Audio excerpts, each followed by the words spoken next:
All right, here we go. Another brand new Stick to Hockey Live presented by Parx Sportsbook. Download the Parx Sportsbook app and get a risk-free bet up to $500. And we've got so much to talk about in this episode today. It might be the All-Star break, but we're going to have an interesting show today here on Parx Sportsbook Presents Stick to Hockey Live. Let me tell you about the Parx Sportsbook app first. If you want to get into the hockey wagering action, stay tuned because Tones Takes is coming up in this episode. It'll give you some great futures plays as we're kind of on pause until at least Monday when the NHL returns from the All-Star break, and then a full schedule there will follow. Stretch run down to the playoffs. Maybe the 8 teams in the East are already decided. Maybe positioning is the only thing up for grabs there. In the West, there's playoff positions up for grabs, and that should be a fascinating race to the finish line. But if you want to get on the futures action, you want to get on a game-by-game action, whether it's player performances, goals, first to score in a game, over-unders, money lines, props, parlays, same-game parlays, live in-game betting. It's all available on the Parx Sportsbook app. So I encourage you to download it. Download it ASAP because you can not only get in on the hockey action, you can also get in on the football action, which is coming up. Pretty big weekend next week that you can get in on. And obviously hoops, college and pro, you name it, you can get action on it with the Parx Sportsbook app. And you just got to download it. No promo code required. Open up an account, deposit, and your first bet risk-free up to $500. And do yourself a favor. Make sure that you follow the Parx social accounts. At Parx Sportsbook on Twitter. We're on Instagram. We're on YouTube. We're on Facebook. You get all this content there. You get the OG's content there. All of Natalie Eganoff's content there. Sam Wilson's content there. Rich Gannon, Mike Quick, Eddie Alvarez. It goes on and on. Great content. And it's available on all the Parx Sportsbook social media channels. So again, at Parx Sportsbook on Twitter, Facebook, Instagram, and YouTube as well. And you can check out all the great stuff that we're putting out via the Parx Sportsbook Presents series. And Flyers will be back in action coming up on Wednesday when they take on Detroit. They'll have to find a way to find positives to get out of this second half of the season. Can they do that? We shall see. There's some elements there that you could see. Players like Cam York, Morgan Frost, maybe Isaac Ratcliffe. Maybe we see even more players come up. Maybe Linus Sandin gets back up and can show something at the NHL level. Be storylines to look out for, not to mention the trade deadline and much more. But we decided on this episode because yesterday was National Women in Sports Day. And I love what her Twitter bio says. Let me just read this for you before I bring her on, because it's it's funny because it's kind of a motto I live by as well. And she says, I watch hockey like it's my job. Oh, wait, it is my job. And she loves to talk hockey. And she joins us right now. It is from EliteProspects.com. It is Julie Robenhymer. Julie, how are we doing? We're good over here.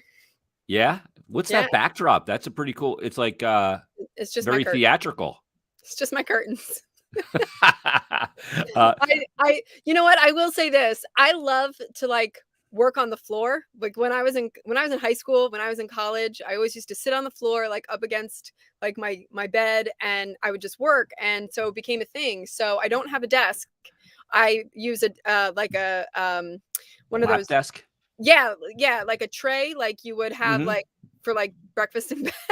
Yeah. And that was my desk, and I sit on the floor, and I have a little pillow set up here, and I will say my cats love it because they just get to come and chill with me while I work. So yeah, it's just my curtains.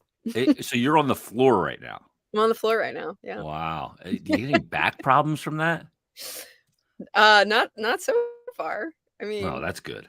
It's funny because I was thinking about this the other day because I was watching TV. I was sitting on the floor, leaning against my couch. And as a kid, I grew up, I had 2 older brothers and a younger sister. So we were a family of 6. And, back then, kids didn't all retreat to their bedrooms, to their devices or a TV in their room or anything. So everybody would be downstairs watching TV and there was never enough room on the couch. So you found your way to, you had a good spot on the floor, but it was comfortable on the floor. You could set up a pillow against the couch and you were good to go. That's right. I just never left that face. Okay, that's good. Real quick, before we kind of get to some specifics about World Juniors and a ton more, yesterday was National Women in Sports Day. What got you into? First, let's talk about how hockey got its hooks into you. How did that happen? Where did it happen? Why did it happen? My parents raised me right. Yes. That's the short version. So they were Flyer fans growing up? Yeah, the long version. Well, my mother was a Flyers fan. She grew up in Philadelphia, and my father was a Bruins fan. He grew up in Connecticut, before the Whalers were a thing. So, they both liked hockey. My mom, fell in love with the game watching the Broad Street Bullies and winning Stanley Cups. And in fact, one of their first dates was a Flyers Bruins playoff game. And Wow. my mom had gotten tickets to Ovations, which, if you don't know, it was the club at the Spectrum at the time. Yeah, down And below. yes. And what's interesting is the Flyers were on the verge of being swept by the Bruins. I don't remember in the story if it was game 3 or game 4, but the Bruins scored and my dad cheered at Ovations. And Uh-oh. my mother was like, "Robenhymer, get your coat. We're leaving." We're out of And here. now my parents had only been dating for like maybe 6 weeks at this point. And my mom said, "But that's when I knew I loved your father." I was like, "How so? You were pissed at him." Yeah. And she goes, "Yeah, but I didn't want to dump him. I just didn't want him to embarrass me." So yeah, and then they got married that December. And couple years later, I came along and they had season tickets to the Flyers. And my dad was actually a picture framer for the Flyers. He was the team picture framer. So like if you were to go down in the locker room and have like your team photos or any kind of photos around the locker room, my dad had done the framework for that. And so we had Flyers and the Holmgrens were in my dad's store all the time to get things framed. And I loved Brad Marsh. In fact, if the story is correct, I don't recall it, but if the story is correct, I told his wife that I was going to marry him someday. Mm, I was like, 6, whatever. yeah. So I grew up watching the Flyers, but it wasn't until I was in about 7th grade when I discovered that there was a difference between being a hockey fan and being a Flyer fan, and that they were not necessarily synonymous. And there were these boys in my 7th grade class who were talking about the Flyers. And I'm very opinionated and I have no problem sharing my opinions. So I'm hearing these guys talk about, they typed in with my 2 cents. And I was like, well, actually, blah, blah, blah, blah, blah. And, one of them told me to shut up and I was stupid and I didn't know anything. And I was like, okay. And then he took my okay, like my indifference to his, challenging my opinion as a challenge. And so he's like, I bet you can't name 3 players on the team. And I was like, challenge accepted. So Yeah. I rattled off the entire roster and he was like, you still don't know anything just because you know their names. I was like, okay. So then that night there was an amazing game. I still struggle. I mean, it's been a long time, but it was either like Detroit and St. Louis or Detroit, Colorado, something to that effect. And the game went into overtime and it was just like such an incredible game. Like it was so good. And so I come into school the next day and I'm so excited to talk about this game, like with these guys. And I was like, hey guys, did you watch the hockey game last night? And the one dude, he's like, see guys, I told you shouldn't know anything. The Flyers didn't even play last night. I was like, who cares about the Flyers? Like this game Yeah. was amazing. And that is when I realized that just because you're a Flyers fan doesn't mean you enjoy hockey. You just enjoy the Flyers. And so for me, it's always been all of hockey, any team, any game, anywhere, I'll watch it and enjoy it. And so when I was in high school, I had a teacher. We were in study hall and, we were all like kind of talking about colleges and what we wanted to study and how do you choose what you want to do for the rest of your life at 17? Like Yeah. seemed I insane, still don't know. I'm almost 50. right? Like that, like you felt like it was the weight of the world. Like this is the most important decision of your life. And the guy said to me, or the teacher said to us, find something that you love to do and something that you would want to do every day for the rest of your life, and then figure out how to get paid to do that. And I was like, well, dang, if I could get paid to watch hockey, like that would be amazing. Yeah. So that's what I went to school for. I went to the University of Massachusetts. I studied journalism and sports management. I worked for the hockey team while I was there. I absolutely loved it. And I have been in the hockey media for I think this is my 14th or 15th season, and I haven't worked a day, and I Yeah. absolutely love it. You know, you're so right about that when you say there's Flyers fans and then there's hockey fans. Mhm. And, you know, like I get excited for the first day of the playoffs, whether the Flyers make it or not. Would it make my job easier if they were in it and more exciting? Absolutely. And it would make my existence with social media and everything a lot more enjoyable. But I still love the first day of the playoffs because of the first round of the playoffs, and it has nothing to do with the Flyers. I'll go to the rink and watch a U16 showcase, my local rink here in Westchester at Iceline, because I just love watching the game at all levels. You know, hockey's a beautiful sport when it's played right. And when you see it played right, I don't care what level they are. It's fun to watch. And always the way I've always had like a romantic relationship with it. Although we broke up for a little bit, for a couple of years. I just had to step away. But um, I'm still just involved. I'm at the rink every day. I was there last night. My son, I coach his midget team. It's why I love it. And the sport's got its hooks in me. Um, so tight that it's ridiculous. And so funny ovations too. My mom would drop me off at ovations because my dad worked in the city and we had season tickets, and I would meet him there and he'd be down there with all his work buddies. And I'd go up and watch pregame warm up. And I'd be up there watching, you know, Wayne Gretzky be walking out of the Zamboni tunnel at the end of the rink back then, right at the Spectrum, and get to see all these great guys and great players. It was incredible. You know, you've been covering the game at all levels too. You know, you do a lot with the World Juniors. You've covered college hockey quite a bit.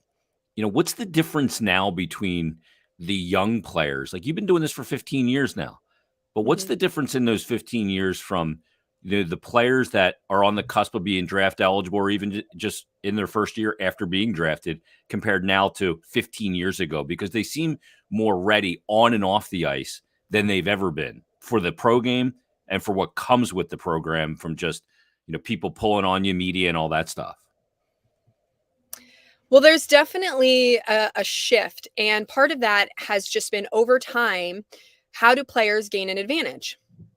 So, it used to be that there really was no development. It was, you know, your draft year was just raw talent, and teams would evaluate what they could do to help you get even better, and you know, what were the areas of their game that they could really fine tune.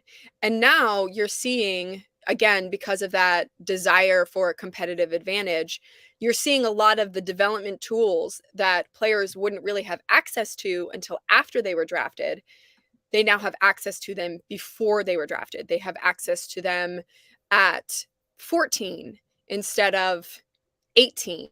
And for that reason, you are seeing players more and more prepared within their draft year, and then being able to make the jump within 2 to 3 years instead of, you know, potentially 5 years, and going to the AHL and having that kind of, I call it a marinating process. So I think that's what it is. And then plus the other thing too is, again, people looking for different things to do. There didn't used to be skating coaches. Like, that Yeah. wasn't a thing. Skills And coaches. Yeah. yeah, skills coaches, skating coaches, and then you also have to look at the development of technology. You know, a skating treadmill, that wasn't a thing. You Yeah. know, like, only the elite, only the professional teams could afford a skating treadmill, you know, kind of thing. So all of these things, it's the desire to gain that competitive advantage, it's the advance in technology, it's the increased accessibility to these tools that have all you know, contributed to players being more prepared. And then again, when you get all of that, like, kind of, that's all on ice, and then now you've seen over the past decade the expansion of the mental game, and the development of watching more film and analyzing your game, and so there's this whole off ice component too, and you throw in nutrition and weight training, and like these are all things that are relatively new. And I'm going to add on to that the growth of year-round hockey as well. Yeah, Instead of that's just yeah, having hockey being a 3-month sport for you as a youth player, you now have your rec league team for the fall. You have a rec league team, in the winter, which carries into spring. You've got summer leagues, you've got travel, like, and not only that, but there's so many more teams. So then you have more tournaments, like, so there's, everything is just more. yeah. And More that ice, frankly. yeah, exactly. More Yeah. access to ice because there are more rinks, because there are more people interested. So it's all part of growing the game, and it's all part of the process in terms of developing more elite players. So more, elite players. Yeah, and like what we see in Detroit and obviously in Michigan with, the US NTDP, it's just gone to another level and taking USA hockey through the roof. I mean, we're going to see again in this year's draft class. If you look at the mock drafts, USA hockey and the NTDP are going to be well represented once again. Getting to cover that and the growth of that, what's that been like? Because I mean, just a couple of years ago, that Caulfield draft and Cam York and all those players that came out of the NTDP was absolutely insane. I mean, it was invading the first round. It was like almost like, standing up and saying, okay, we have really arrived now at a different level. We cannot be thought of as the little stepson, a hockey country to Canada or to Russia anymore. And it's amazing to see the growth of USA hockey, both the men's game, boys game, and girls games. Well, I will say this: if you thought that draft was their like coming out party, you were late to the party. Yeah, I agree. It's one of those things where I actually answered this question on Elite Prospects. We do a Q&A, and somebody asked about the program, like why have other countries adopted this model? And I'm like, it works. So Yeah. basically, USA Hockey was awful at international competition, awful. And they said, we need to do something to be better. And so they decided that they were going to start from the bottom and hope that it trickled up. So they were going to better target elite level youth players that they could then put their resources in to develop them as elite talent, and then hope that trickled up into their men's program. So that is how it started. And in the beginning, it was really just getting everybody together and having them be able to play against tougher competition, which would then help them to be better hockey players. Yeah. And so that has since evolved. And now, obviously, they have USA Hockey in Michigan, in Plymouth, and they have a tremendous training facility, top of the line, everything. They usually get to test out new products, new equipment, because companies will call them and say, hey, can you try this out? Give us feedback, let us know. So they really get to try a lot of new things. They have a nutritionist, they have a skating coach, they've got a strength and conditioning team. Their staff, in terms of the coaches that they have, are incredible. Access to their own ice. Now they have their own, well, they always had like a education liaison, and now, because of COVID, they realized that they could accomplish a lot more, and the kids could have a much better hockey school life balance if they took them out of school, because obviously last year they couldn't go to physical school, so they did everything online. And they're like, man, the kids can actually have a life if we take them out of physical school. Let them study for 4 hours, knock it out, then they can train for 3 hours, and they're still home by 3-4 o'clock. Yeah. So that is something that has changed. But they wanted to start winning at the U18 level, which they have done consistently. They're always in the mix for a medal. And then once you saw that, I mean, the 2004, this program started in 1999. So if you think about it, the players that were a part of that like initial class, laid the groundwork for more players to come, because you have to think about it. Like, when this was a thing, why would I leave home? I'm going to be, the star on my prep team. And then especially like the Minnesota schools, they're like, no, like I grew up dreaming of playing for, Blaine or whatever. Yeah, And Minnesota high school hockey's an enormous. It's like Friday night lights in Dallas football. exactly. And so, it was a big deal for those players to go and commit to the U.S. national team development program. But then, they laid the foundation, started to get, more people saying yes. And then, the first gold medal for USA at World Juniors was 2004. Yep. That is a direct reflection of the growth of the U.S. national team development program. And then, 2010, 2013, 2017, like, you just keep adding to the list. And you're seeing it there. And then I'll also say, because some people are saying, oh, at the men's level, the men's team almost never medaled at world championships. And it was really only like the Olympic team, when it was like the best of the best that would, be in the conversation. But USA Hockey, because of their growth and their development, like, they've been a medal contender for a long time at the world championships now. The challenge for them has been, most of the elite American players are still in the playoffs. Yeah. So yeah, they got this little thing called chasing a cup going on. Yeah. So that has been the challenge for them. And so for USA Hockey, it's still always, we want more elite level players. And so that's the strength of it. And then also, it's just fun listening to how other countries have utilized this program. The Czechs now have a national U20 team. The Russians have a national U20 team. Nobody else has a national U18 team like the United States does, but they do have a lot more development. And I do know that when USA Hockey hosts the summer showcase, typically in late July, early August every year, they relish being able to showcase their facility, their training operations, everything that they have available to their players. And I know that it's definitely something that other countries are looking to see how they can adapt it to what the resources they have available for their players at the same age. Yeah, we're seeing like peewee age kids make the determination that hockey's the sport, and then it becomes all year round, putting away the baseball glove and, whatever else, maybe basketball, whatever. Basketball's tough for hockey players because it's the same season, but, a lot of players make that commitment that young and get the individual skill coaches that young.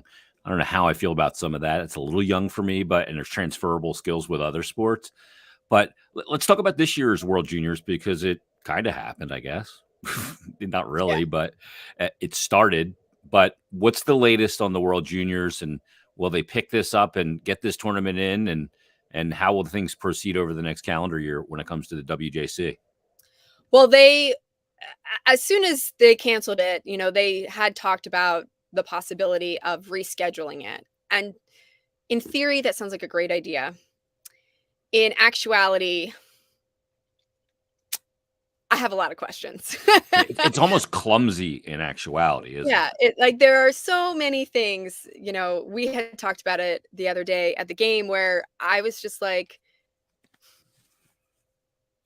some players aren't going to be available, whether that be potentially because of injury, whether that be potentially because they've signed NHL contracts, whether it be because they decided they'd rather focus on their training to prepare for an NHL season. I'm looking at guys like Matty Beniers and Jake Sanderson, who would have been key cogs of Team USA, who may not be available. And then at the same time, like, do you keep the same roster? So, for example, a guy like Logan Cooley, he was going to be potentially their third line center. He's draft eligible this year. He's only 17. He only made the team because there was an injury and they needed a replacement. So does that guy who was supposed to make the team instead of him? Yeah. You got to get through this selection process and break kids' hearts twice. Exactly. And not only that, like, what if you made the team the first time and didn't make it the second time. Like, there's just so much going on that Yeah. I'm very curious to see how it plays out. And then at the same time, it's supposed to happen in August. There's the Holinka. There's a plethora of evaluation camps for U20s that normally happen. The World Junior Summer Showcase usually happens at that time. The Czechs, the Russians, the Swedes, and the Finns also have a tournament that they participate in late August. The Holinka, I don't know if I mentioned Yeah, that, the but that's Holinka not Cup, yeah. yeah, that's not the same group of players, but from a scouting perspective, it's the same scouts. Yeah. So, like there's just a lot of unknowns and a lot of questions. And, will it be the same when it's in July or August instead of December and January? And then not only that, but I also feel that that screws things up in terms of the cycle of preparation For the next one. for the next one. Yeah, which Exactly. would be December, which would be just 4 months later. Yeah. And then, as soon as you get done, you're pivoting to start your invitation process, the whole process of putting another roster together for what is going to be just 4 months away. And it does seem a little clumsy. Look, COVID screwed everything up, and it continued to screw up the WJC this year. And it's like No, one of those tournaments. I'm gonna push back on that. You don't think? No, COVID did not screw up the WJC. What screwed up the WJC was lack of planning and preparation. They Yeah. had a proven method of what they needed to do in order to make that tournament secure, and they chose not to do that. And that was the NHL model of the bubble, right? Well, not only the NHL model of the bubble, it's what they did last year. Mm-hmm. In having all of the teams in one hotel, and they were the only people in that hotel. The people that worked at the hotel stayed at the hotel. They didn't go home and come back every day. They lived there for the 2 weeks. Well, why were they so kind of lax this year about it? And, they proved it could work the year prior when USA because they thought they could get away with it. And it was cheaper. I don't know necessarily that it was cheaper, because you're still paying for like the hotel space, but instead of paying for 3 hotel, the same space in 3 hotels, it's just all in one. I don't buy into the, financial debate of that. Yeah. I just think that they thought they could get away with it. And what infuriates me is, they canceled the women's U18 event, and they canceled these other events, and the argument was, why are you canceling the women's and not the men's? And they're like, well, this is our marquee event, like this makes money for us, the World Juniors and the men's World Championship, and to the extent the U18 men's tournament as well at least breaks even, if not makes money. So those are the events that they had to make sure that they went off without a hitch, because the money that is earned in those events funds the IIHF. Yeah. Like they're not necessarily like lining pockets. Like, that is how the IIHF financially exists. So when you have a marquee event like that is so fundamentally important, why would you risk it? Yeah. It doesn't make any sense. And they sit there and they say, oh, well, the variant, was kind of a late thing, which is true, because the surge didn't really happen until like the middle of December. But still, you know what works. You know that there are variables, that anything can happen. Why, as an organization, as an organizing committee, why would you risk it like that? Yeah. And then the other thing too is that the players and the teams were informed that this is how it was going to be, just like last year. And then they get there and it is not like last year. There are other people in their hotel, they would ask people to put their masks on. Like, if they were in the elevator, they would ask people not to come on the elevator. They would ask people to put their masks on if they were in the elevator, things like that. And that shouldn't be up to the players or the staff or the coaches or anything. Like, that should just be, this is how it is. And it should be, my cat is here to say hello. So if you see a tail, that's who it is. So like, you can blame COVID, but honestly, you're misplacing the blame. It belongs on the organizing committee and how they failed this tournament. Wow. Well, I think you got to take the safer route, and they chose not to, and they paid a price because, and everything got shut down in regards to it, and so it'll be fascinating how they kind of move forward with this, and if we see it in August. I mean, I like hockey in August because at that point I'm like chomping at the bit. I'm kind of going like, all right, I've Come had on. enough of this summer crap. Well, it is, but at the same time, it like the beauty of it being in December and January is that the players are in game shape. The Yeah. players have been playing, and we always talk about summer hockey and how, oh, they were good, but it was summer. Yeah. They haven't played. Sloppy. Exactly. And like that's going to be your tournament? Come on. Yeah. That's why I like watching, whenever they do it, the World Cup of Hockey in August, the beginning of it is very sloppy and very wide open. But as you go through it, it gets tighter and tighter because there's more on the line. You're looking at the best on best. It's best players in the world. But, at that point, I'll take any hockey as long as I'm still going to get the regular World Juniors in December so I can have that feeling back then because I love it. Like Christmas Eve, I'm watching a game, like I'll watch the Czech Republic play Slovakia or something, Yeah. So, well, the other interesting part of it too is the players are going to have potentially more experience, like what if you have a Matty Beniers and, he is now playing at the Olympics. He could potentially, at least compete for, if not win a national championship with Michigan. He could sign with Seattle. If they allow him to participate, think of how much better of a player he's going to be in August than he was in December and January with all of that added experience under his belt. Yeah, these are huge developmental years for them, and even 6 months makes a huge difference going to play at Michigan and everything that goes with it. And so no doubt, totally agree. Yeah, so I sit there and I say, like, the tournament and the level that you see now is going to be totally different than what you would have seen in January. So. Let me ask you something. You see in the NHL now, we're seeing it at all levels, more women being hired. We just saw Rachel Doerrie get hired by the Vancouver Canucks. We've seen everybody from Cami Granado all over. Haley Wickenheiser is involved at the NHL level with the Toronto Maple Leafs. So, I mean, the integration of women into the NHL is there.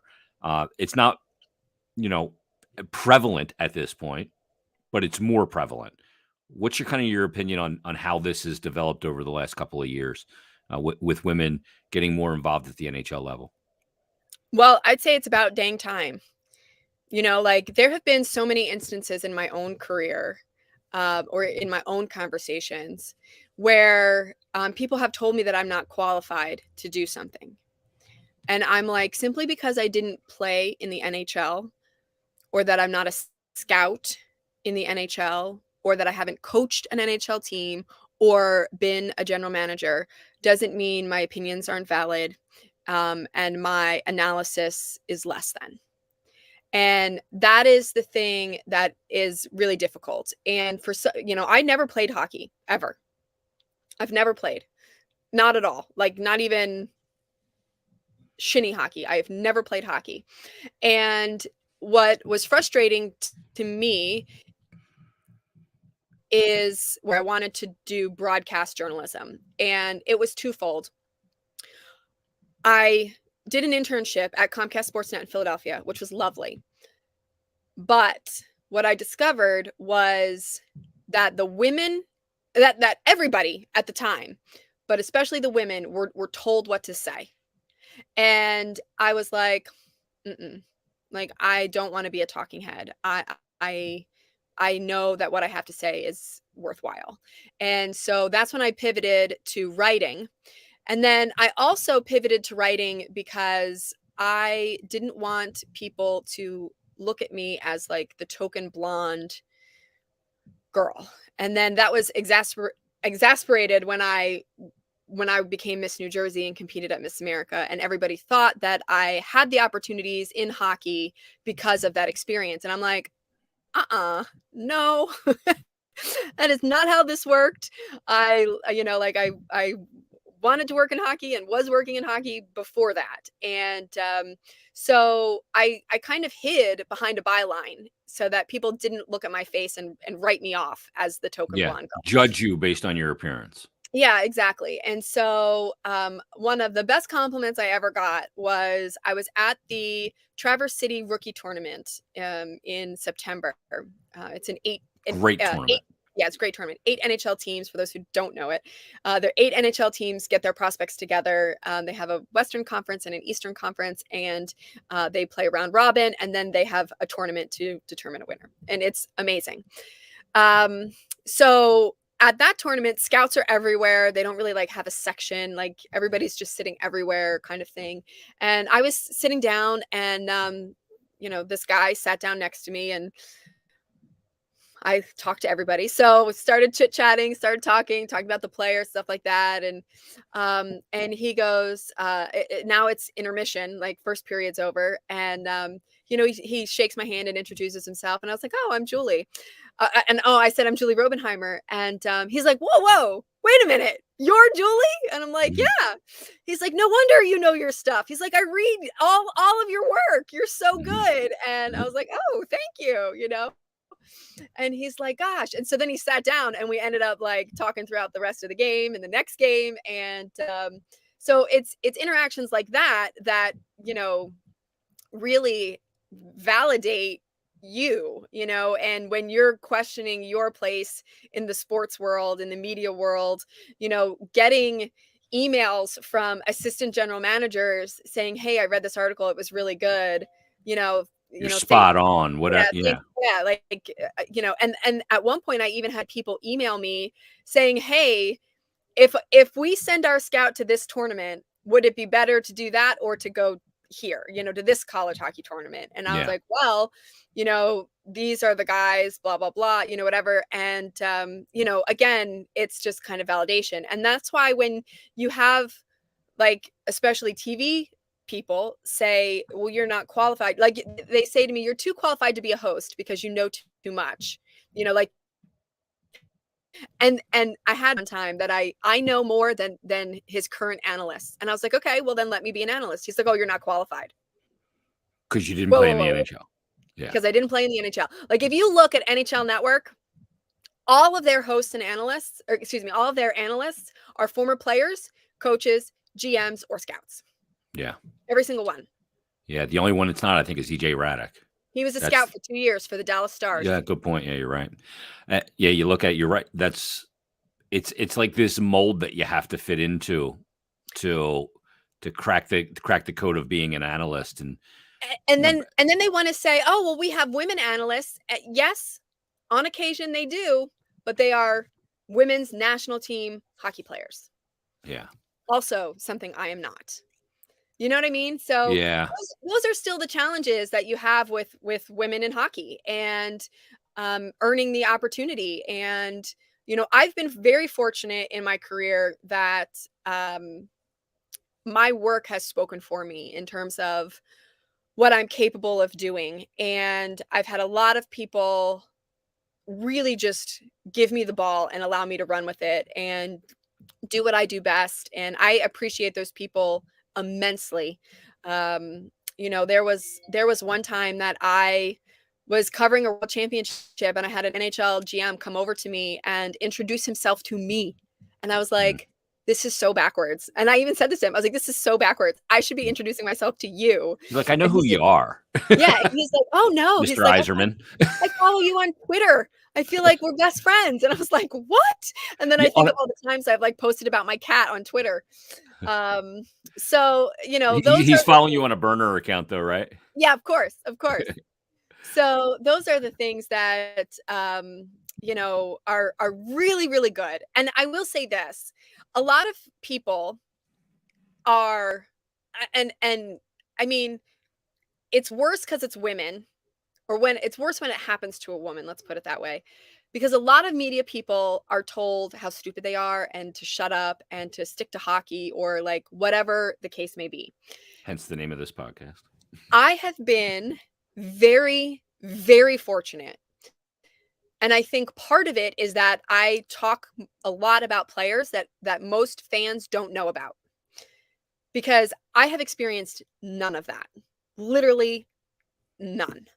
And part of it, like I said, is I don't think people are watching college hockey. People aren't, watching the lead into the World Juniors like I do. So they really have no frame of reference to debate me on anything. Yeah. So that could be part of it. But also, I just feel like, when you do the work and you're prepared and you present solid arguments to back up your opinions, Yeah. that's a really good thing, because people may disagree with you, but they're not going to disrespect you if you've done the work.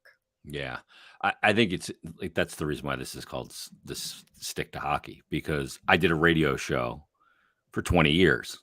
And if anybody disagreed with anything I said on the NFL, football, basketball, baseball, anything else, it was shut up, dude, stick to hockey. And I was like, wait a minute, you're an accountant. Yeah. Do I tell you to stick to accounting? You know Yeah. what I mean? Like, that seems so backwards to me. Is there still a goal, or has there ever been a goal, and is there one now, to work for an NHL team? Um, That's a yes. so In a way, that's a yes. I can tell. so here's the thing. My goal has always been to have a seat at the table where decisions are made, Hmm. right? That is my goal. Where that table is, what those decisions are, I guess is debatable.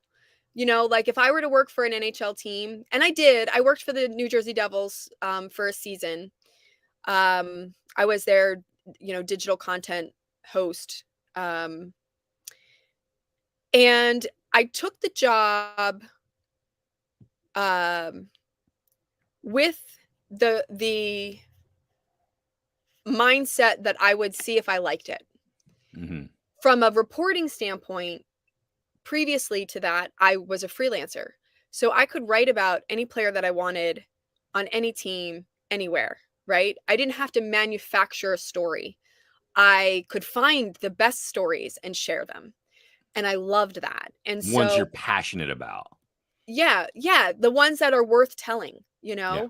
And when you have 1,000 players to choose from, totally different than when you have 30 players to choose from Yeah. covering one team and they're elevator players. So, that was something that was different for me. And during that year, I felt like I was manufacturing stories. Like I was really digging to find something interesting, something that hadn't been told before or hadn't been told in this way before. So that was a big challenge. And that's why, like when I was only there with them for a season for a couple of reasons, but the biggest reason was that my dad was sick and he was bedbound and I became his caretaker. So I was able to transition back into freelancing where I could take care of my dad during the week, and 1 or 2 weekends of the month I would go out and cover hockey. And that allowed me a lot of flexibility. But then it also reminded me that I thoroughly enjoyed traveling. I thoroughly enjoyed spending a month of May in Europe covering the Men's World Championship. I loved covering the World Juniors. I loved being able to find the stories instead of having to figure out what we were going to talk about today. Yeah. That was different than what we talked about yesterday. And, and so my dad passed away about 2 years ago, and that's when this opportunity with Elite Prospects came up. I had been working with them as a freelancer for like a decade. And so I was it's kind of funny. I was actually telling them, I was like, hey, you need to hire this person, this kind of person. And they're like, okay, blah, blah, blah. And then I followed up with them. I was like, hey, have you given any thought to that? And they're like, yeah, we just think it should be you. And I'm like, no, that's not, that wasn't how this That was wasn't gonna my go. intention. Yeah, that wasn't my intention. And so now I do less writing, but I have a seat at the table where decisions are made. And so that is what's exciting to me. I still get to travel. I still get to, cover the major tournaments. I still get to watch and talk hockey every day. So it's one of those things too, where I sit there, and the same situation was like Rachel, right? You're not necessarily looking to get into the NHL. You're looking to, just like a player, right? It's not about getting there. It's about staying there. It's about being in the right spot, working for the right organization, having the right opportunities available to you, making sure it's going to be something that you love, something that you could excel at. Rachel had other offers before the Canucks, job, Mm-hmm. but she didn't take them. It wasn't the right fit. It wasn't the right, support team around her, or whatever the case may be. And so the same is for me, like, would I want to work for an NHL team someday? Yeah, sure. I would love to have my name on the Stanley Cup. Like, I would love, like, who doesn't, right? Yeah. So the only way to do that is to work for a team. And so, is that something that I would love to do? Yes. Is it something that I think is likely? No, because it would have to be the right situation. Yeah. And, A lot of stars need to align. when you only have 32 teams, like, chances are slim, but never say never. Yeah, that's right. Because there is only 32 teams, and you never know. Like, there's just not that many jobs. It's like, you look, I want to be a goalie in the NHL. Okay, well, there's only 2 on a team. There's only 1 net. Only 1 gets to play per game. There's just not a lot of space. So, but you never, like you said, you never know. You like to talk hockey. We like talking it with you. I thank you so much, Julie, for joining us on Stick to Hockey Live. I won't tell you to stick to hockey, but we really appreciate you joining us. Your story's fascinating. And I know you're at the rink all the time, different rinks, different levels, and we'll be running into each other there once again. Thanks for doing this. All right. Sounds good. Thanks so much for having me. There she is, Julie Robenhymer. Thanks, Julie. And we're going to get to Tone's takes in just a second. So thanks to Julie for joining us. Awesome conversation. I love people that love hockey, and you can tell she loves hockey. She wanted to do it for a living. So awesome stuff. Awesome stuff from Julie. Thanks so much for joining us. But before we get to Tone's takes, get the Parx Sportsbook app, because here is where you can cash in. Tone's going to give you some futures, some cup winners from each conference, some props. We give you winners on games and props inside games and all kinds of different player performance bets all the time. So open up your Parx Sportsbook app now, because we're about to do a little something we like to call Tone's Takes.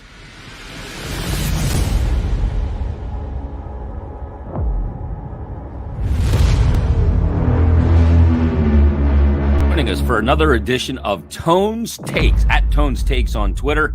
What's going on, Tone? What's up, Jason? How are you? All-Star break. And frankly, I think I'm good with it. Usually I hate the All-Star break because, the game kind of goes on hold with the exception of the All-Star game. But I think right now I'm ready for a break. 2 straight wins for the Flyers. Yep. Let's not fuck it up.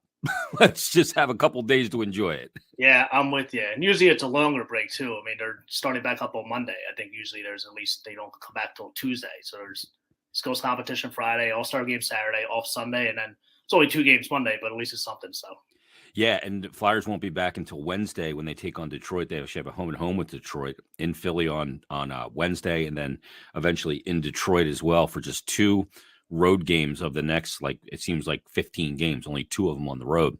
They'll have an 8-game homestand after they take on Pittsburgh on the road. But Tone, this is a good opportunity for us to almost exhale, take a look at some of the props.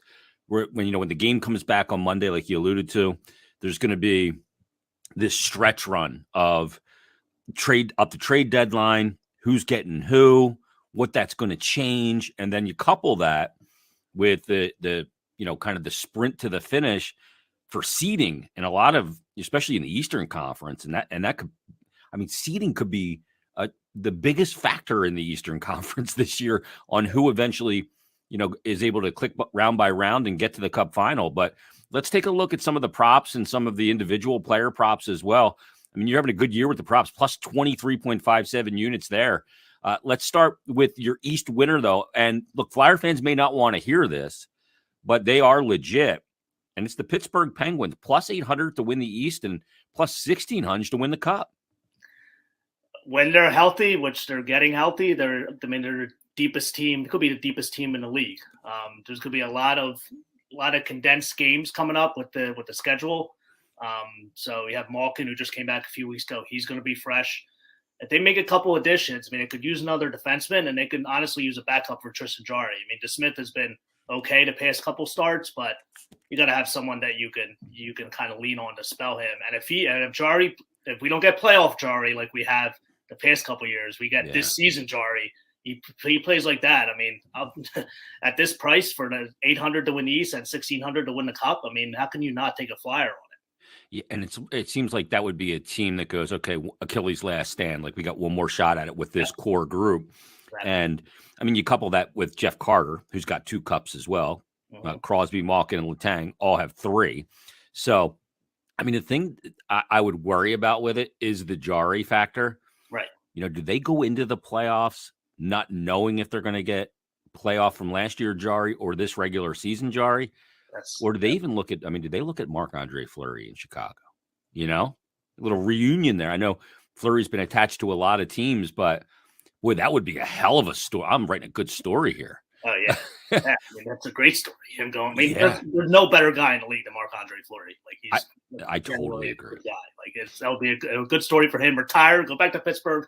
You know, as much as I hate to say it, and probably hate to say it, win a cup and then see you later, retire, like you kind of wanted to do, I think, at the end of last year. So yeah, and I mean, won the Vezina last year too, and then was available. That's so rare that a goalie wins the Vezina and that summer changes teams. The team you like out of the West here and at a plus 700 number is the Vegas Golden Knights. I think a big part of this is going to be on Eichel and his return, what he's going to be when he does come back, assuming he does, and all of that. And you look at the goaltending situation there. Robin Lehner, another part of the equation. No Marc-Andre Fleury, like the last time they went to the finals. So you kind of lean in on the Vegas Golden Knights here. They got a good team. They do, yeah. I mean, just like we talked about with the schedule, Eichel's going to be fresh. He's going to have time to kind of get acclimated. I mean, they're going to have to make a move to clear cap space, whether it's going to be Riley Smith or Marchessault. I mean, you're putting Jack Eichel in the lineup. I think they'll be okay with that. They have a good defense. I mean, if Leonard holds up, I mean, he took the job from Fleury in the bubble, and they came up a little short in the conference final. But if he's another one, if he holds up, I mean, I like the price on this because I mean, Colorado. I don't think Colorado has the goaltending. St. Louis, they're leaning Husso now. He's been playing well. Binnington's kind of up and down. Minnesota doesn't have the goaltending. I mean, Vegas, it's their conference to win, I think. Yeah, we'll see what Colorado does. You get the feeling they're either going to get a big time forward, maybe Giroux, or they're going to go goaltending. And it's just a question of which one.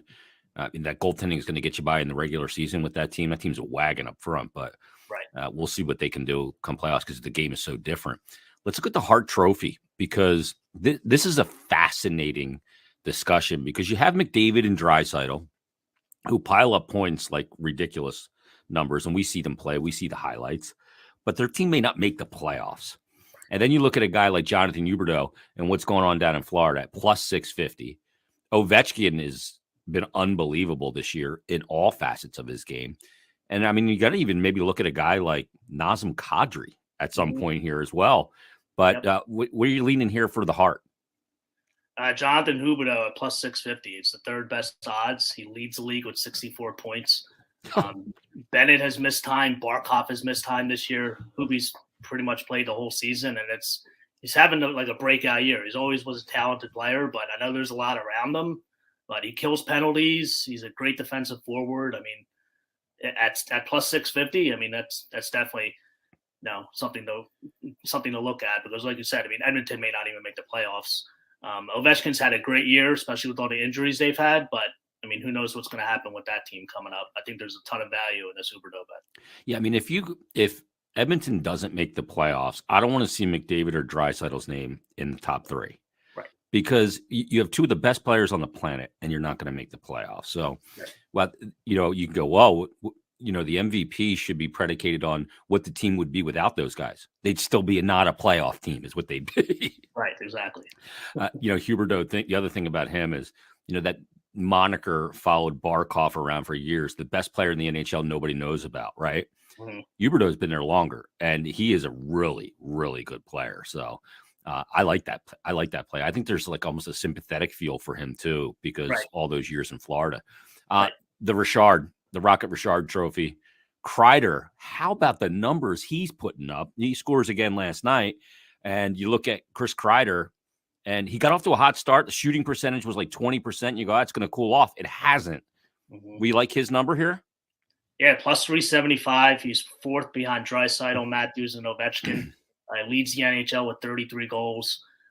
He's been consistent all year. He's only gone more than 2 games without scoring a goal once, and that was 5 games. I mean, that's crazy when you think about that. He's on that power play, 17 power play goals, leads the league. At Rangers power play, I think it's 5th or 6th best in the NHL. I mean, if you plus 2,002 to win a Hart, I mean, is he really? Yeah, I mean, it's usually just goal scorers. They usually don't win that trophy, but I mean, why not? I mean, he's going to have to keep scoring goals for this Ranger team because I know Shesterkin, covers up a lot of their deficiencies. So they're going to have to keep scoring goals to win games, I think. So yeah, they give up. The Rangers give up a fair amount of high danger chances, but Shesterkin's been so good. You look at any of the goalies for the Hart, because it's rare that a goalie wins it. And some people go, the goalies have their own trophy. It's the Vezina. Stay out of the Hart conversation. But I mean, I think that Carey Price should have won the Hart the year after he won the Hart because he missed a bunch of games and the team was absolute dog. You know what? Yeah. And it just showed how important he was when he was in his prime. But do you look at a guy like Shesterkin? I know some people have mentioned him in that conversation for the Hart because the Rangers, I mean, I think it's a total team turnaround, but he's probably been one of the biggest elements of it. He along with Kreider. Yeah, absolutely. I mean, he's been a big part of that team. You could kind of make a case for Campbell too, even though he's kind of slowed up a little bit. But that's another team needs to get a backup goalie because they're leaning on him too much. But both the Rangers and the Leafs, both of them, like their metrics are not good. Their goaltenders cover up a lot of their issues on defense. So but Shesterkin's a monster at home, especially. I think last time I looked at it, I think he has like a 9.6 save percentage at home or something, or 0.960 save percentage at home, somewhere around that line. That's obnoxious. Yeah, it's insane. Yeah, and he just moves so good, and he's such a good fun to watch. He's a fun goalie to watch. I mean, we got these Flyers and the Rangers and the Penguins in our division. It's like those teams are fun to watch as much as I hate to admit it. Yeah. If you look at the goaltending in the Metropolitan Division going forward. Let's say Mackenzie Blackwood pans out pretty good for New Jersey.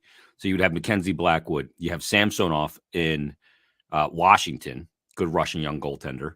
You got Sorokin on the island, who is already really good and going to be absurd, I think, as well. Shesterkin, Hart.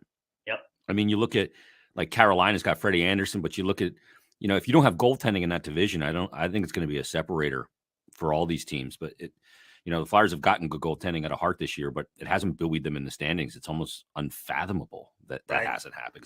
That's always, like you said last year, right, Tone? You looked at it, you go, if they can just shave their goals against, get good goaltending, shore up their defensive environment a little bit, they're going to be a team that, makes a big jump in the standings. They've gotten that, and they still haven't done it because they can't score. Yep. It's nuts. It drives me bananas. There you go. Tone's Takes, another edition. Thanks, Tone. At Tone's Takes on Twitter. We'll talk to you next week. Thanks, Jason. All right, there you go. Another edition of Tone's Takes. Make sure you follow him on Twitter at Tone's Takes. Make sure you follow Parx on Twitter at Parx Sportsbook. Make sure you follow them on Instagram, on YouTube, on Facebook. You name it, follow them because you'll get daily specials, great content, and much more. And while you're at it, do yourself the big favor, and that is to download the Parx Sportsbook app because it is simple to use. It is easy to navigate. It'll go right on your iPhone or your Android. And you don't need some silly promo code to get a great deal. Now, here's the deal. Just download the app, open it up, create an account, deposit your first bet risk-free up to $500. Now, you can jump in on some of those NHL futures. You can jump in coming up next week for one of the most bet weekends in the calendar year. Of course, the big game in the NFL. You can get in on the basketball action, college and pro, player performances, halftime scores, all that kind of stuff. It's all there laid out for you, all easy to use, all easy to navigate, and just open up an account, deposit, and your first bet, like I said, is risk-free up to $500. So again, give them a follow on Twitter at Parx Sportsbook. Give them a follow on Instagram, YouTube, and Facebook as well. My voice is kind of going away here on us. and you will not regret it. So everybody, thanks for listening to this episode of the Stick to Hockey Live podcast. We'll be back Monday with another brand new one. Tuesday, an Odd G's episode with Harry Mays, and next Thursday, another Stick to Hockey Live. Everybody, have a great All-Star weekend. We'll be back at it coming up on Monday. We'll talk to you then.